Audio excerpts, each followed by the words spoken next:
Meus amigos, que a paz de Jesus permaneça em nossos corações.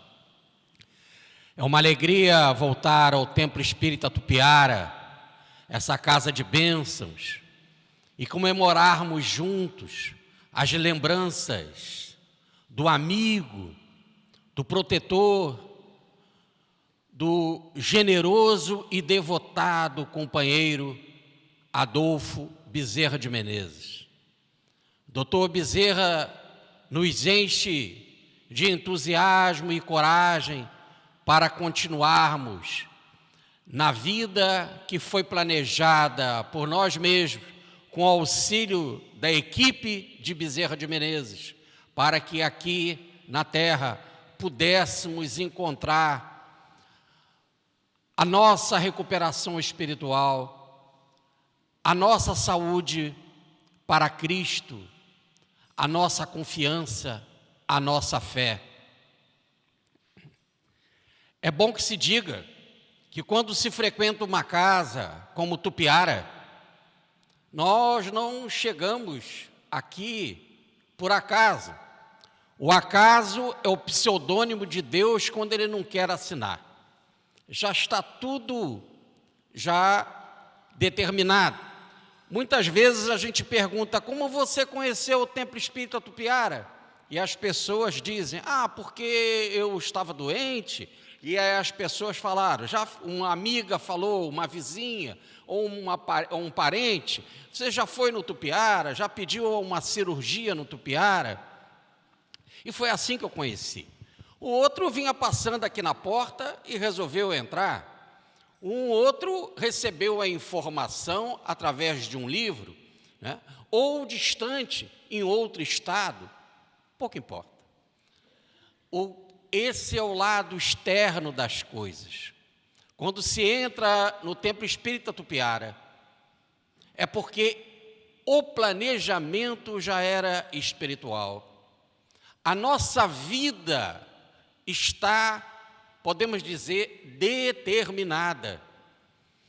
Os desacertos ocorrem por nossa conta, por nossa responsabilidade. Mas os rumos do bem já estão determinados. É como se fosse um GPS já apontando para onde que a gente quer ir. Agora mesmo eu vim para cá e o carro indicava o caminho.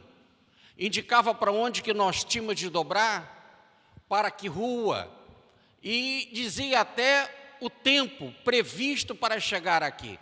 Quando eu saí do bairro onde que eu resido, que é a Tijuca, estava lá, previsão, 18 minutos de chegada, para chegar no Tupiara.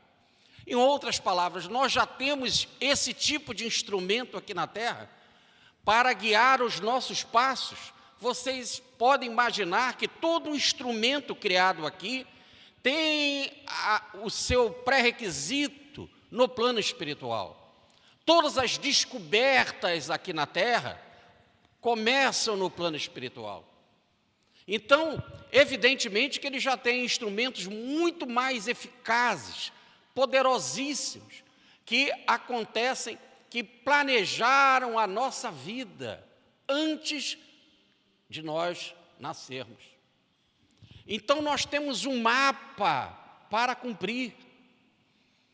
E quando a gente chega aqui, a gente acaba se deixando levar pela falta de fé, pela insegurança, porque acha que a vida é difícil, porque é complicada, porque tem familiares complicados, porque o estudo está difícil no colégio, e as situações de enfermidade. Então essas coisas todas vão nos deixando em tristeza, com preocupação. Olha o nome, preocupação.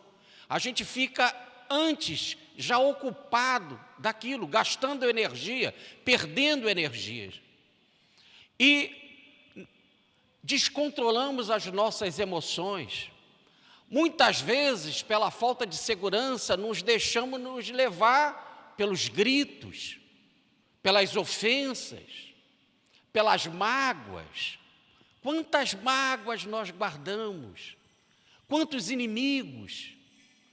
Às vezes um problema de família, uma situação de uma doença, já vem a gritaria dentro de casa, dentro do lar. Isso tudo vai nos afastando daquela lembrança simples, ingênua da criança, mal que ela chega aqui no mundo. Quando a criança chega aqui, que ela vem assim toda leve, descontraída, alegre, que brinca, que corre, que para tudo ela sabe rapidamente perdoar e não guardar mágoas, a gente vai perdendo essa criança, vamos ficando rígidos, vamos ficando cadavéricos, vamos ficando pessoas aborrecidas, e aí começa o nosso, podemos dizer assim, rosário. Antes fosse o rosário de Nossa Senhora, mas o nosso rosário, as várias pedras das perturbações no nosso caminho. Mas a vida já planeja para virmos, por exemplo, no nosso caso, ao Tupiara. Para quê? Para sermos tratados. E muitas pessoas vêm aqui no Tupiara e o objetivo é de tratar dos seus problemas, como uma dor de cabeça, como um tumor, como uma situação de epilepsia, como um caso de ferida grave, como um câncer, como uma dor no estômago. 90% ou mais das nossas doenças são de cunho psicológico e emocional. Diz o doutor Bezerra de Menezes, através do nosso querido Chico Xavier. Repare, 90% das nossas doenças são mazelas criadas por nós mesmos, pelo desacerto das nossas emoções. Como respiramos mal, como não nos aquietamos numa boa leitura, numa leitura saudável, como a gente se deixa levar pelas manchetes dos jornais, as manchetes sempre cunhadas em sangue, em desespero, mostrando a falta de um equilíbrio no Brasil, com tanta corrupção, e a gente se deixa levar por isso tudo. E a gente começa a dizer assim, está vendo? Não dá certo. Se o país está assim, se a violência está dessa forma. Mas repare que tudo começa comigo. Tudo começa com cada um. Se eu não melhorar, eu serei mais um a estar na desordem e a provocar e ajudar a desordem. Vamos ver como que as coisas funcionam em termos de fé e segurança. Olha como muda completamente a nossa visão. Em 1216, Francisco de Assis já tinha muitos companheiros na sua ordem. Mais de 2.000 frades já faziam parte da ordem franciscana. E desses frades, Francisco tinha, com muito carinho, desde 1211, as Clarissas, que juntamente com Santa Clara, viviam cerca de 50 mulheres na igrejinha de São Damião, ali na cidade de Assis. O grupo, então, franciscano era grande, e ele, por autorização do Papa Inocêncio III, já podia ir mundo afora pregando com seus companheiros. Muitos pregavam na Itália, outros na França, inclusive onde teve Francisco, outros pregavam na Inglaterra, outros pregavam na Alemanha, chegaram até na Hungria, em Marrocos. O movimento franciscano crescia em termos da mensagem do Evangelho. A mensagem de São Francisco era pobreza, castidade e obediência.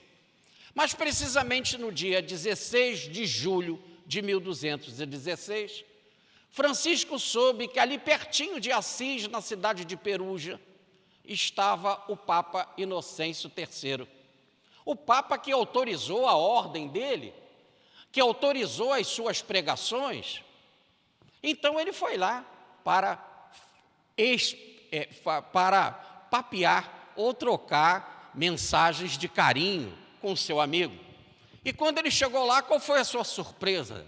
Inocêncio III, até hoje nunca teve um papa com tanta autoridade quanto Inocêncio III, tão poderoso quanto Inocêncio III, mas ainda novo, na flor da idade, tinha acabado de desencarnar.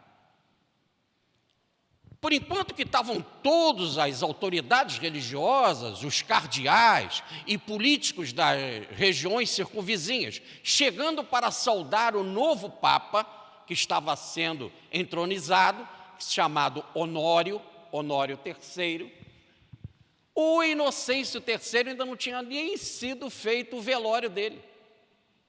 E o corpo estava numa capela distante, e todos voltados com os olhos para o novo Papa, o Papa Honório. Francisco, então, foi lá na capelinha fazer uma oração para Inocêncio III. E qual foi a sua surpresa chegando lá?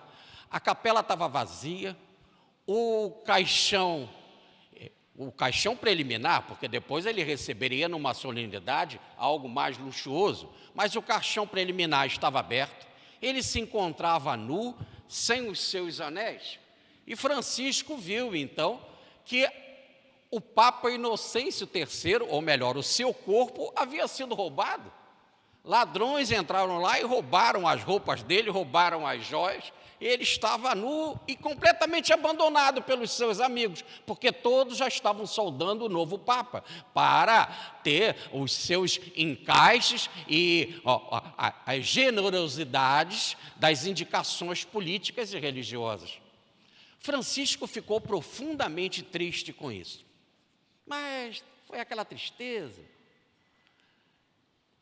pensando como muitas vezes, está vendo? O mundo não tem jeito. O mundo não tem solução. Puxa, roubaram dentro de uma capela as roupas do padre, do Papa, as suas joias, o seu anel de bênção. Que falta de respeito. E ele saiu assim com essas ideias. Santo também pode sofrer algumas tristezas. E a tristeza nunca é uma coisa boa quando a gente fica agasalhando ela por muito tempo. Ele saiu de Perugia e foi caminhando então para a sua cidade, para Assis. Lá ele chegou nas vizinhanças da igreja da Porciúncula, que é onde começou a sua ordem, igreja da Porciúncula chamada Santa Maria dos Anjos, logo dedicada a Nossa Senhora. Quando ele chegou ali, nas imediações, ele, em vez de entrar na igreja, tão pequenininha, tão aconchegante, ele ficou ali remoendo essas tristezas. E remoendo essas tristezas, ele disse assim, o mundo não tem jeito. O mundo realmente está perdido. E ali tinha uma porção de mato, e entre esse mato, uns espinheiros, ele falou, quer saber? Não tem jeito, e se jogou naqueles espinheiros. Ato de falta de equilíbrio emocional. A situação mexeu tanto com ele que ele pensava assim, como é que vão ficar as Clarissas? E se o novo Papa não autorizar a ordem minha e não deixar mais a gente pregar nesse estilo de pobreza, de castidade, de obediência? Como será os novos rumos da igreja? Ele, se deixando levar por isso, cometeu o desatino de se jogar no espinheiro. Resultado da história. O que acontece quando a gente se joga no espinheiro e está triste?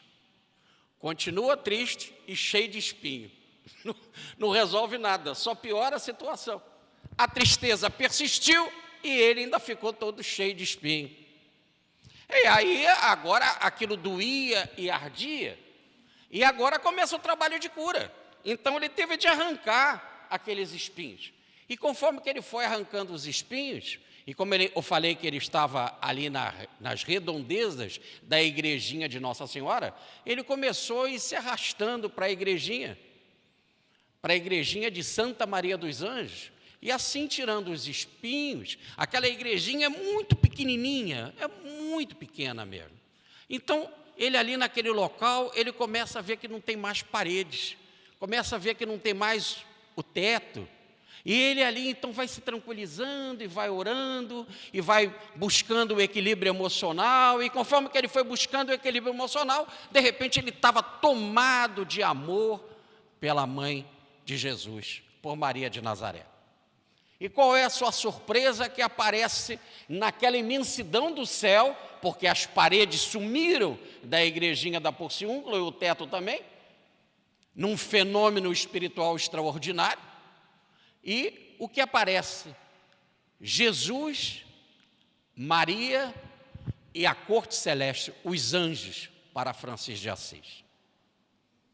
E Jesus olha para Francisco, vendo as suas indagações, e pergunta para ele: o que você quer, Francisco? Diga o que você quer para o alto te conceder. Ora, o que ele quisesse, ele podia pedir. Estava à sua disposição, ele que estava tão preocupado com o rumo da ordem, ele que estava tão preocupado com as clarissas, ele que estava tão preocupado com os espinhos no corpo, ele que estava tão preocupado com aquela situação de tristeza que envolvia o coração dele, ele já agora extremamente feliz por estar vendo Jesus, Maria e os anjos, e Jesus dizer para ele: o que queres que eu te faça? Aí que ele mostra toda a sua alma grande, imensa, a alma de apóstolo do Cristo, ele que é o João evangelista de volta, e ele então, tomado daquele amor, ele retoma a sua sanidade espiritual e pensa no benefício para toda a humanidade. E ele fala assim: ah, Senhor, o que eu desejaria, mas o que eu desejo realmente do fundo do meu coração, é que todo aquele que está em desordem mental, que está em estado de pecado, seja lá que pecado for, o mais grave que for, Senhor, o pecado mais grave, que todos que se voltarem com o coração sincero para a igrejinha da sua mãe, para Maria de Nazaré, para Santa Maria dos Anjos, para a Porciúncula, que todos que voltarem o seu olhar para Maria, seja lá que pecado tiver, que possa receber a bênção do teu perdão. E Jesus disse: concedido, Francisco, mas vai pedir à autoridade aqui do mundo, que é o novo Papa, que autorize o perdão aí na terra. E ele foi procurar o Papa novo, o Honório III. O Inocêncio ainda não havia sido enterrado, então ele volta para a Porciúncula, pede uma audiência, e mesmo tendo tantas autoridades importantes querendo falar com o Honório naquela época, naqueles dias, porque ele estava acabando de ser nomeado Papa, ele pede uma audiência e, como era a vontade do Cristo, Honório concedeu. E ele chega lá simples, com os pés descalços, se aproxima do Papa Honório e diz assim: quero pedir em nome do Cristo um perdão pleno para todos aqueles, seja lá com que pecado tiverem, que abrindo o coração possam receber a caridade do perdão. Honório fala para ele, tomado pelas vibrações de Francisco, pela presença do Cristo, que ainda não dava a aura de Francisco, e diz assim: concedido. Aí os cardeais se aproximaram do Papa e falaram assim: mas não pode dar perdão todo dia, porque se a gente der perdão todo dia, como que a igreja vai viver? Naquela época se vendia perdão. Então o Papa teve uma ideia: se ele voltasse atrás, ele pensou assim: se eu voltar atrás, esses cardeais vão abusar de mim. Eu estou chegando agora, não posso voltar atrás, mas já sei o que vou fazer. Perguntou para Francisco: Francisco, qual é o dia lá na sua igrejinha que você comemora, que é a festinha da sua igreja? Aí ele falou assim: a minha igrejinha é dedicada a Nossa Senhora, se chama Santa Maria dos Anjos. E o dia de Santa Maria dos Anjos é 2 de agosto. Aí é o mês de agosto, ó. Né? Então, nesse mês abençoado, é o mês também que Francisco comemorava a Nossa Senhora. E aí, o Papa então falou para ele: então, meu filho, está concedido. Todo dia 2 de agosto é dia de perdão pleno. Os outros 364 dias eu não dou, mas 2 de agosto está concedido. Francisco fica muito feliz, vira as costas e vai embora, porque pelo menos ele ganhou um dia, numa época em que não se dava perdão para ninguém. Você imagina você ter, não é privilégio, mas é você ter a tristeza de não perdoar dia nenhum. Não partir o perdão do seu coração. O perdão que é a maior bênção que o Cristo deixou para nós, dizendo que nós temos que perdoar 70 vezes 7. Aliás, foi a penúltima palavra de Jesus na cruz. Perdão, perdão a todos. Apesar da cruz, perdão para todos. E a última palavra foi a da confiança. Nas tuas mãos entrego o meu espírito. Então, a penúltima palavra foi a do perdão. E ele termina entre nós a sua missão aparente, física, no sentido de confiança em Deus. Entrega nas mãos de Deus. Deixar Deus dirigir a tua vida. Ou como diz Francisco, deixar a sua consciência ser propriedade de Deus, deixar Deus dirigir a sua vida. Diz o nosso querido Emmanuel, através do Chico Xavier, que quando a gente ora, a gente lembra de Deus, e quando a gente trabalha, nós esquecemos de nós mesmos. Então é orar para se lembrar de Deus, e trabalhar no campo do bem, no campo da fraternidade, no campo da caridade, para esquecermos o velho homem, preguiçoso, triste, covarde, medroso, ou arrogante, presunçoso, vaidoso, ciumento, que trazemos em nós mesmos. A grande doença somos nós. E Francisco então vira para ir embora, feliz por ter ganho pelo menos um dia de perdão. Aquele estava garantido. E o Papa chama ele de volta. Simplório, Simplório, você não quer um documento falando desse dia, 2 de agosto, como o dia do perdão? E Francisco diz para ele: senhor Papa, para mim basta a sua palavra, porque a Virgem é o papel, Jesus é o escrivão e os anjos as testemunhas. Para mim, Papa, vale a sua palavra, porque a Virgem é o papel, Jesus o escrivão e os anjos as testemunhas. Olha, a mensagem do perdão, então, está gravado pelo escrivão Jesus. A substância do perdão é Maria de Nazaré. E o que nos dá a certeza de que o perdão será feito são os anjos, são os mentores, são os nossos amigos espirituais, entre eles o que nós comemoramos esse mês, o nosso doutor Adolfo Bezerra de Menezes. Francisco, então, continua de 1216, mais 10 anos na Terra. Só vai voltar ao plano espiritual em 1226. Vai ser canonizado pelo Papa Gregório VII em 1228. Em 1230, o seu corpo vai sair da igrejinha de São Jorge, onde ele aprendeu a ler, a escrever, a contar e a orar. O corpo sai da igreja de São Jorge, é transladado para a nova basílica, a Basílica de São Francisco. E por que ele foi enterrado na igrejinha de São Jorge? Ele morreu lá na Porciúncula, na igrejinha de Santa Maria dos Anjos. Mas por que ele teve de ser enterrado na igreja de São Jorge? Porque queriam roubar o corpo dele, porque o corpo dele diziam que tinham bênçãos, ou melhor, fazia milagres. E aí então na igrejinha de São Jorge, porque estava no centro da cidade, tinha segurança, tinha proteção. Olha, olha o nível da humanidade. Roubar corpo de santo.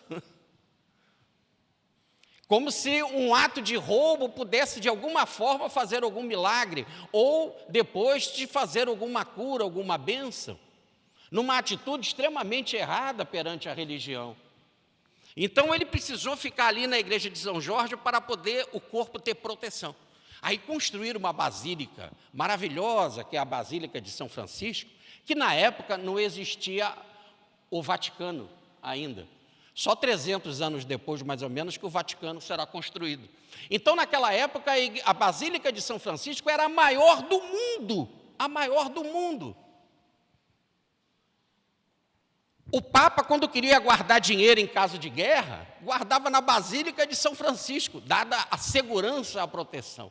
Olha, tudo isso já não tem mais nada a ver com a vida de São Francisco. Já na porta da igreja, para construir a basílica, o ministro da ordem colocou um imenso cofre de mármore branco para receber dinheiro. A ordem franciscana começou a cair em tantos desequilíbrios. Começaram a ficar ricos, começaram a aceitar cargos de autoridade, chegou-se até a ser papa. Ajudaram na Inquisição, pode algo assim. Ajudaram a matar pessoas que eram médiuns, pessoas que, por serem médiuns, eram chamados de feiticeiros. Os cátaros que acreditavam na pureza, na volta do cristianismo primitivo, e que acreditavam na mediunidade e na reencarnação. A Inquisição foi criada em 1233 para perseguir os cátaros. Algo monstruoso. Quantos morreram? E é uma pena que a mensagem de São Francisco já brevemente foi esquecida, ao ponto da ordem franciscana passar a ser a ordem religiosa do cristianismo mais rica do mundo. E aí a vida passa. Cerca de 150 anos depois, diz o livro Brasil, Coração do Mundo, Pátria do Evangelho, que o Jesus veio à Terra, veio aqui ficar bem perto de nós, para ver qual era o resultado, na prática, da obra do seu grande apóstolo, que veio na roupagem de Francisco de Assis. E ele veio com seus grandes seguidores espirituais. Entre eles, veio um espírito chamado Eliu, que é o representante das relações sociais da Terra. Ou melhor, ele faz o equilíbrio de paz entre todas as nações do planeta. Um espírito elevadíssimo, o seu nome, Eliu. E ali, nesta reunião, em cerca de 1375, 150 anos depois da volta de Francisco ao plano espiritual, ali eles fazem um levantamento, um balanço da situação da Terra. E o Evangelho já tinha sido esquecido, a mensagem de Francisco já tinha sido esquecida, as preocupações com dinheiro, com luxo, com os desequilíbrios morais, estavam campeando, tomando conta do planeta. E Jesus perguntou então para Eliu, esse espírito que representa a relação social do planeta, qual a solução? É lógico que Jesus sabia a solução, mas quando ele pergunta para os homens qual a solução que poderemos dar para tal situação, é para respeitar o nosso livre-arbítrio, para que a gente possa tomar a frente com a ajuda do alto e confiança e realizar o nosso destino. E Eliu lembrou para ele o seguinte: olha, Senhor, bem distante daqui, atravessando o Oceano Atlântico, nós temos umas terras, Senhor, que moram lá almas simples, as almas simples dos índios, dos civícolas. E lá nesta terra distante, ainda a mata está virgem.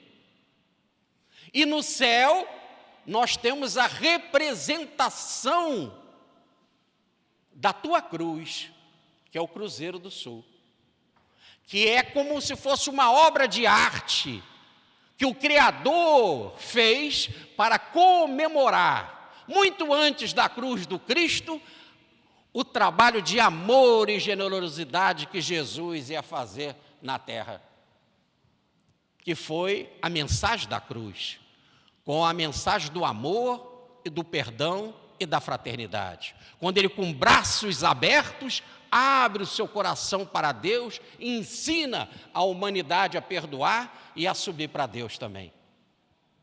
Então, Jesus disse para Eliú: então vamos começar essa obra para chegar lá nessas terras virgens das Américas, atravessar o Atlântico, e isso está sob a sua supervisão. É assim, então, que em 1395 nasceu um anjo sem asas, em Portugal, filho do rei Dom João. O seu nome, o nome daquele príncipe, infante Henrique de Sagres. O infante então reencarna, e ele vai conduzir as navegações de Portugal. E quando nós chegamos lá na Torre de Belém, em Portugal, e a gente olha para o chão da Torre de Belém, a gente vê um mapa maravilhoso no chão. É quase que do tamanho aqui de todo esse espaço aqui do Templo Espírita Tupiara. É um mapa enorme, onde nós encontramos as descobertas dos portugueses.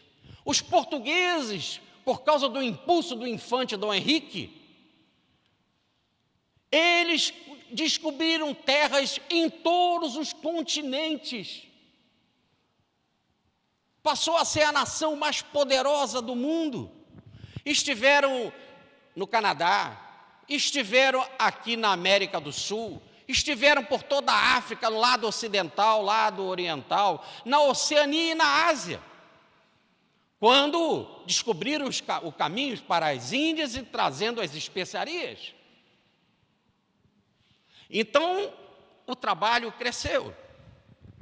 E era, então, necessário, e o infante Dom Henrique já tinha voltado ao plano espiritual, era necessário chegar aqui no Brasil.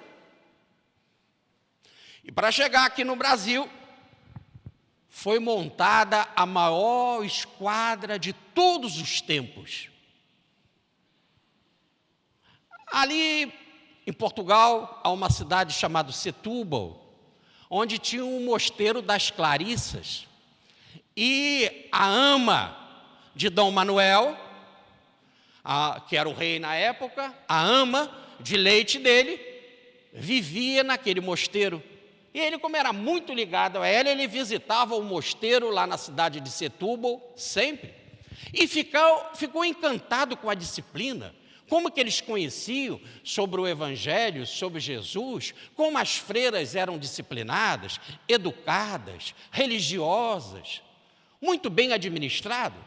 E ele então foi investigar quem era o grande administrador daquele mosteiro. O seu nome?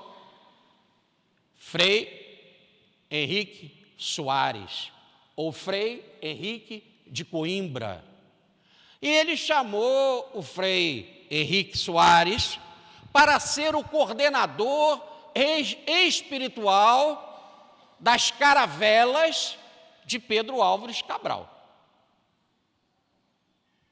E no dia 8 de março de 1500, é celebrada uma missa em Portugal. As caravelas são preparadas, os familiares vão se despedir dos muitos marinheiros, das muitas autoridades, dos religiosos. Frei Henrique Soares, ele recebe uma cruz, a cruz que representava o amor de São Francisco, e parte a navegação rumo às terras que iriam ser descobertas, no caso, o Brasil. Muitos dias nos mares. Todo aquele período era o período da quaresma.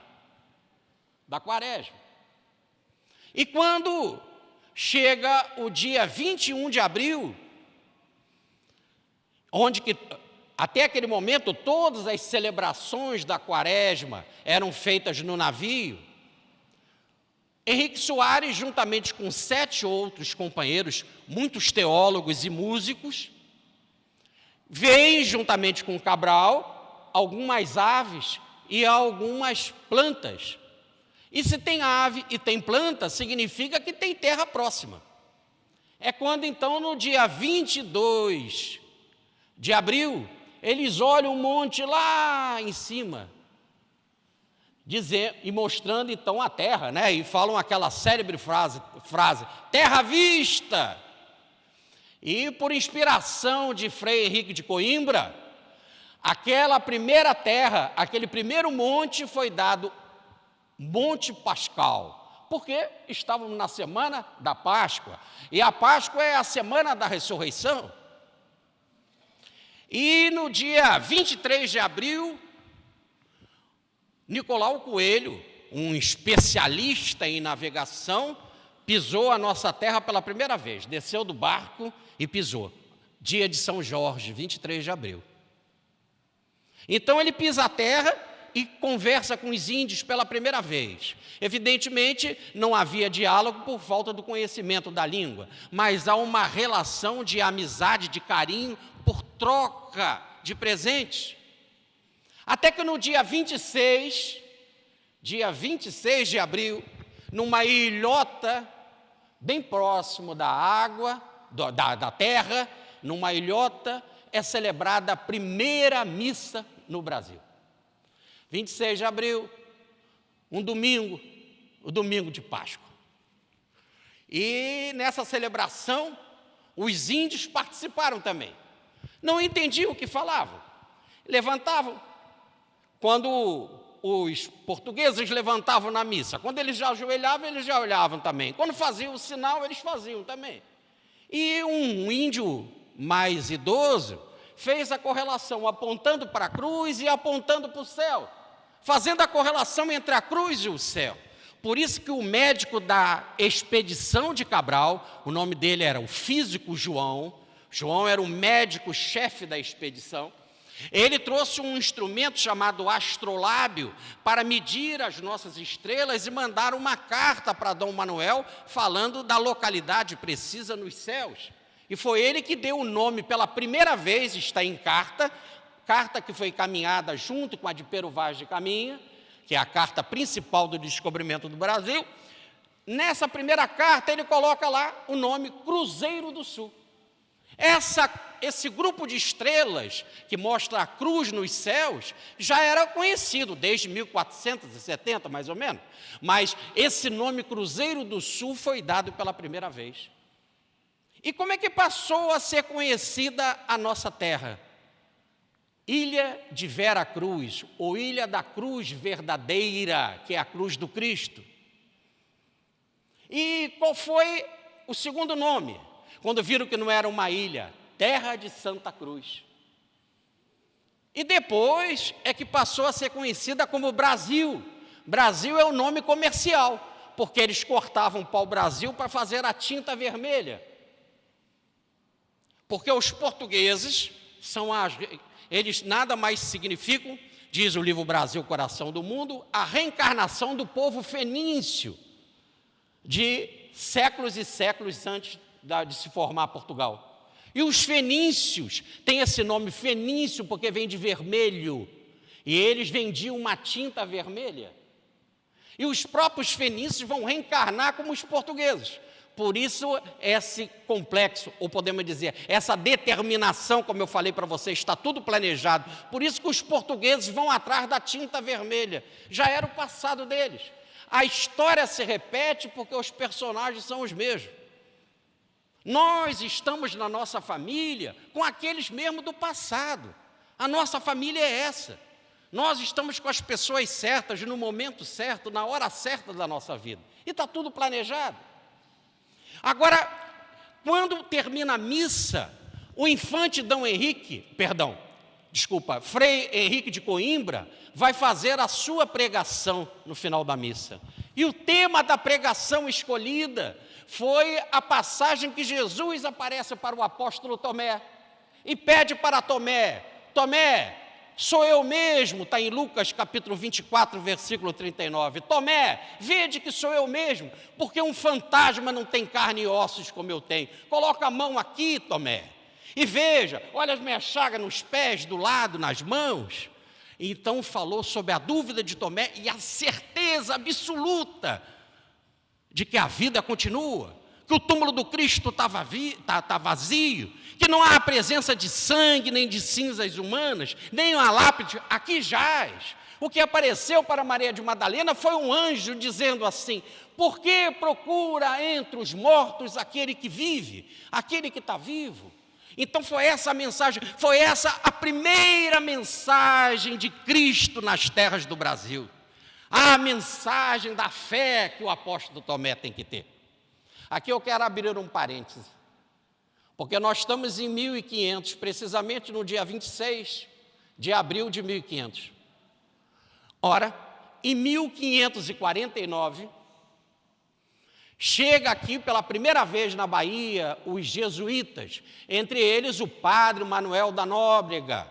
Padre Manuel da Nóbrega, que é o nosso Emanuel. E vai fundar ali em Salvador a igrejinha dedicada a Nossa Senhora da Conceição. Nossa Senhora padroeira do Brasil. A Nossa Senhora ali na igrejinha, que até hoje tem as pedras, as marcas dessa primeira igreja construída por Padre Manuel da Nóbrega. E quando ele chega aqui, então, que ele dá ordem para construir a igreja de Nossa Senhora, ele escreve para o chefe da ordem dos jesuítas lá em Portugal, chamado Simão Vasconcelos. É a primeira carta escrita por Padre Manuel da Nóbrega, que vai constituir como a primeira carta do livro Cartas do Brasil, que é o primeiro livro escrito aqui no Brasil. Foi escrito pelo Padre Manuel da Nóbrega. E nessa primeira carta, ele diz, 49 anos depois da missa da descoberta, ele fala algo muito interessante. Isso está registrado, é documento histórico, gente. O que ele fala? Que quando ele pregou sobre o apóstolo Tomé, quando se falava do Tomé e da passagem que Jesus aparece, diz para Tomé que ele estava vivo, que Tomé tinha de guardar a força e a confiança, os índios diziam que já conheciam aquela história. E ele se surpreendeu como os índios já podiam conhecer aquela história. E eles disseram, porque Tomé esteve aqui. Tomé era um dos nossos índios. E ele deixou essa mensagem para nós. E tem uma marca na pedra que ele deixou quando ele pisou numa marca de fenômeno de efeitos físicos, de materialização. Ele deixou a marca dos pés dele na pedra. E diz Padre Manuel da Nóbrega, em carta para Portugal: iremos lá para conferir a marca dos pés deixado por Tomé. E é aqui no Templo Espírita Tupiara, desde a sua origem há mais de 70 anos, que nós sabemos da revelação espiritual que o índio Tupiara, o caboclo Tupiara, é a reencarnação do apóstolo Tomé. Isso tudo coloca a nossa instituição abençoada dentro da história do Brasil. São aqueles índios amorosos que receberam pela primeira vez a esquadra de Cabral e que tinham o Cruzeiro do Sul, a cruz para destino da nossa nação. Essa tem que ser uma nação de perdão. Por isso que quem veio aqui celebrar a missa pela primeira vez foi Frei Henrique Soares, da cidade de Coimbra. E ele, como era frei, juntamente com os outros 7 freis que vieram com eles, e a missa foi cantada, a missa foi dançada e cantada, era franciscano. É a mensagem de Francisco, aquela mensagem do perdão que o Cristo havia dado em 1216. É a mensagem que os franciscanos traziam também. Por isso que aqui no Brasil, já no ano de 1516, 2 franciscanos serão martirizados. Os 2 primeiros mártires no Brasil são franciscanos. O rio da integração nacional, que une tantos estados, Brasil adentro, é o Rio de São Francisco. A primeira igrejinha fundada aqui por esses franciscanos se chama Igrejinha de São Francisco. A nossa história é viva. A nossa história tem que ser uma história de amor. É tanta gente hoje falando em desânimo do Brasil. É tanta gente hoje dizendo que não vai dar certo. Estamos às vésperas das eleições e ficamos às vezes pasmos com tanta falta de crença do povo brasileiro. Tantas pessoas enfraquecidas e se esquece que a nossa história está escrita no alto, que o nosso horóscopo que cuida do destino da nossa nação é a cruz, que nunca Jesus vai nos deixar. Por isso que essa é a terra do perdão, por isso que aqui a primeira mensagem foram dada pelos franciscanos, por isso que aqui nós temos a cruz para nos dizer que devemos agora plasmar ela na nossa vida, e como Jesus, nós temos que perdoar também. Estamos aqui no templo de Tupiara, no templo do apóstolo Tomé, para dizer aqui de forma viva e clara: acreditamos na vida, acreditamos na imortalidade da alma, acreditamos que só há vida e que túmulo nenhum é suficientemente grande e forte para nos prender. E se agora você está tendo a oportunidade de uma cura, e é uma cura passageira, irmão, é uma cura passageira, que é a cura física, que agora iremos participar sob as bênçãos do Dr. Bezerra de Menezes. Saiba que a grande cura que precisa se colocar na alma para definitivamente marcharmos para Jesus é a cura do perdão. É a cura da certeza na imortalidade na alma. É a cura na certeza de que não adianta procurar o Cristo ali nem acolá, porque antes de tudo ele tem que estar vivo no meu coração.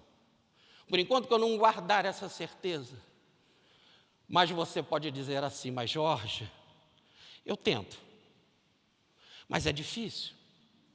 Eu tenho um marido problemático, violento. A minha doença, o câncer do meu filho, ele chora de dor. A situação de desequilíbrio do espaço em que eu moro é um espaço de violência, com tantos tiroteios, tanta insegurança.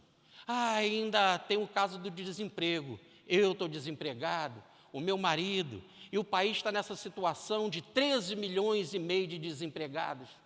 Mais de 30 milhões vivem sem carteira assinada. Aí você pode dizer, então, que é difícil. Eu queria, então, comungar com vocês a visão que Frei Leão teve e falou para São Francisco. Frei Leão era o confessor de São Francisco, era o enfermeiro de São Francisco, era a alma mais íntima de São Francisco. Frei Leão um dia teve uma visão, uma escada vermelha em que lá em cima estava Cristo, e uma escada branca que lá em cima estava Maria. Ele via que muitas pessoas almas tentavam subir pela escada vermelha, mas que cansavam e alguns degraus depois de subir, caíam. E os outros que subiam pela escada branca, que é a escada de Maria, estava mais fácil, porque conforme que começava a subir, Maria se esticava, dava a mão e ele subiu. Porque recebeu a mão de Maria, que ajudava elas. Então vai aqui a mensagem. Se você se sente sem força, acabrunhado, se você acha que a sua cruz é pesada, e saiba que Deus não dá fardo pesado além das forças de ninguém, tudo que você carrega está na medida certa, mas se apegue com Maria. Ela é a mãe querida que dará as mãos a você e te deixará de forma bem acolhedora no seu manto de luz, como os pássaros podem viver de forma acolhedora num ninho de conforto. Se apega a Maria. Saiba que ela não é só a padroeira do Brasil, não só é a sua mãe, a nossa mãe, a mãe de Jesus. Saiba que foi esta a missão que ela recebeu na cruz pelo seu próprio filho Jesus. Quando o anjo apareceu para Maria, cerca de 30 anos antes da cruz, O anjo deu uma saudação para ela e disse: Ave Maria, cheia de graça, você é cheia de Deus, a graça é a manifestação de Deus. Ave, tu és cheia de Deus. Mas o maior título que ela recebeu foi na cruz dada por Jesus.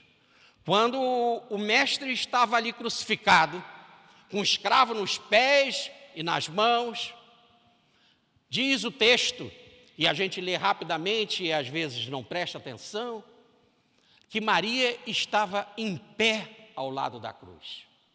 É uma dignidade impressionante. Diz que ela estava em pé ao lado da cruz. Não estava reclamando contra os judeus, nem ofendendo os romanos, nem questionando Deus por aquilo tudo, nem questionando os anjos que falavam com ela. Mas diz a passagem que ela estava em pé ao lado da cruz. Uma dignidade de mulher impressionante. Imagina você diante do seu filho, na pena da morte e da crucificação, e ela em pé. Podemos até pensar quem sofria mais, se era Cristo ou Maria. E só as mães sabem responder isso. Pergunta quem sofre mais, o seu filhinho que está doente ou você que está do lado providenciando o remédio para ele? Só as mães sabem verdadeiramente o segredo do sofrimento. O quanto dói o sofrer. E ela estava em pé. Sem dúvida, se o Cristo estava crucificado no madeiro, Maria estava crucificada na carne, mas em pé. E aí Jesus, então, faz algo extraordinário. Ele dá a sua mãe para João Evangelista. E João, que vai ser o nosso futuro Francisco de Assis, ganha Maria de presente.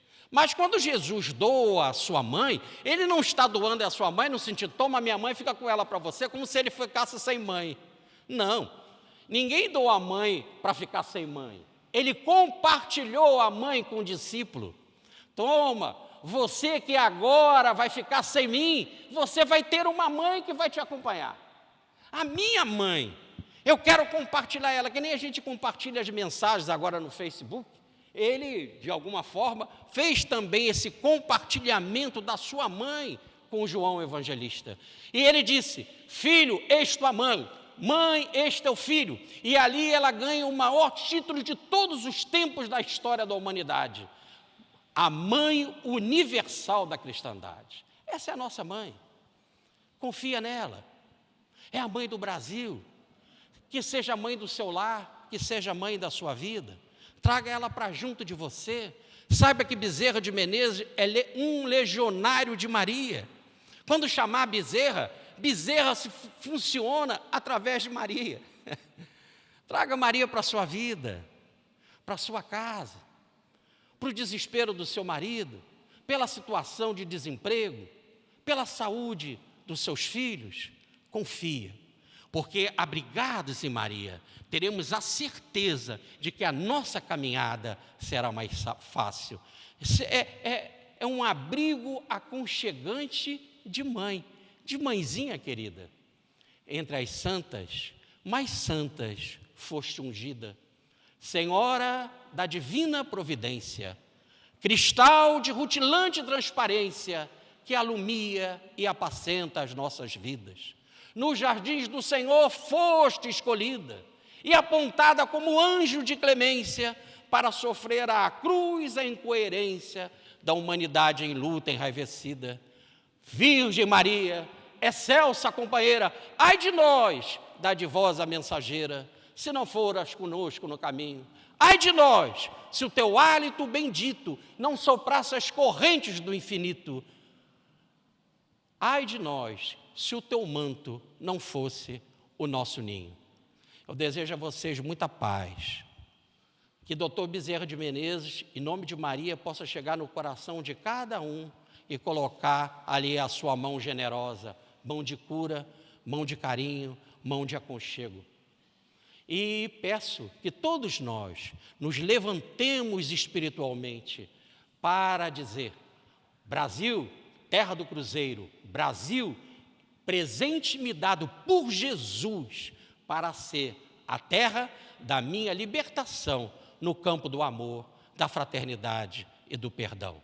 O Brasil que dá certo, o Brasil da cruz, o Brasil de Jesus, o Brasil de Francisco, o Brasil de Maria, o Brasil de Bezerra de Menezes.